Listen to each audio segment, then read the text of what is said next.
Mesdames et messieurs, bonjour et bienvenue dans Newsday. AT Communication vous donne les informations sur les nominations en Côte d'Ivoire, l'installation de l'électricité à Alokokro par le chef d'État ivoirien et les drames dus aux accidents de la circulation en Côte d'Ivoire. Vous suivez Newsday sur AT Communication. Côte d'Ivoire. Nomination de deux personnalités par le chef d'État ivoirien.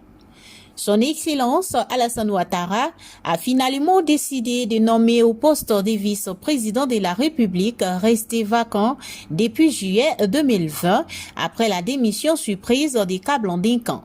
Hier, mardi 19 avril 2022, il a nommé à ce poste le banquier central Tiemoko Kone Meilet, l'actuel gouverneur de la Banque centrale des États de l'Afrique de l'Ouest.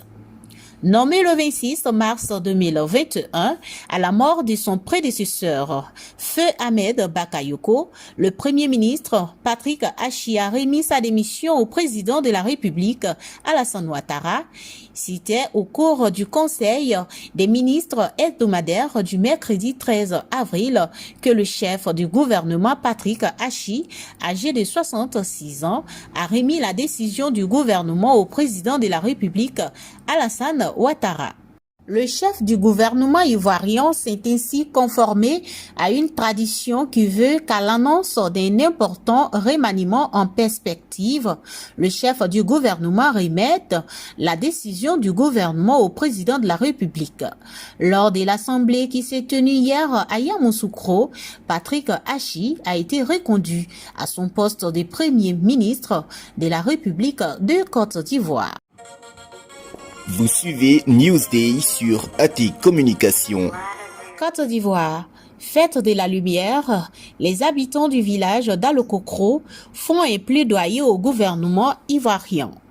Les populations et autorités administratives et villageoises du département de Bouaké ont procédé le samedi 16 avril 2022 à la célébration de la fête de la lumière marquant la mise sous tension électrique du village d'Alokokro, situé à environ 3 km de la ville de Bouaké.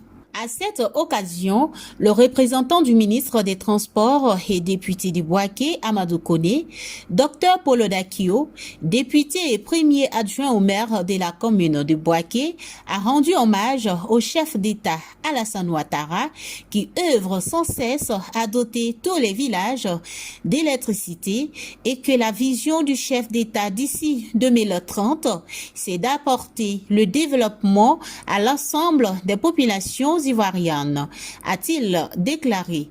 Il appelle pour cela à l'unité, à la solidarité et à la cohésion entre les filles et fils d'Alokokro. Selon Ndakwasi, porte-parole des cadres du village, cette cérémonie marque une étape décisive dans leur développement, en ce sens qu'elle marque le début de l'amélioration de la qualité de vie de l'ensemble des habitants, en leur offrant la possibilité d'accéder aux commodités de la vie moderne et surtout celle de créer des activités génératrices de revenus.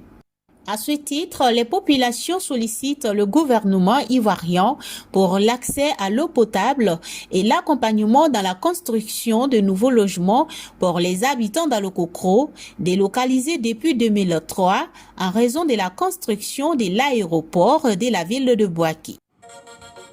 Vous suivez Newsday sur AT Communication. Toujours en Côte d'Ivoire, on termine avec les accidents de la circulation qui se multiplient en Côte d'Ivoire.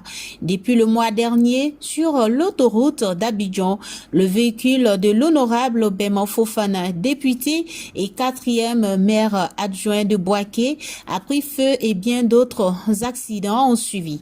On a eu une collision encore sur l'axe et un grave accident aussi sur la route de Béoumi où plusieurs personnes ont péri, ainsi qu'à Bouaké. Juste après, c'était le tour du cortège du ministre Tchagba Laurent qui a pris feu sur la même voie d'Abidjan.